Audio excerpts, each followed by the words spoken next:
তুমি কি জানো যে নীল গলার পেছনে লুকিয়ে আছে এক মহাতাণ্ডব রহস্য, যা মহাকাল নিজের শরীরে ধারণ করেছিলেন যেন বিশ্বটাই মেছে যায়।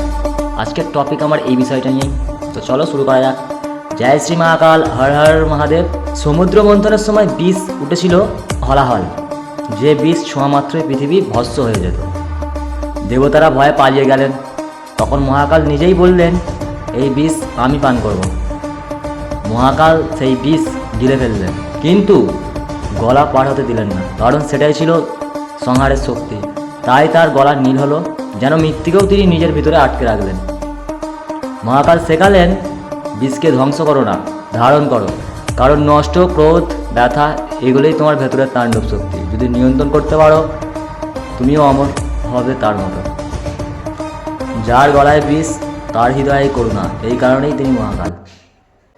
জয় শ্রী মহাকাল, হর হর মহাদেব।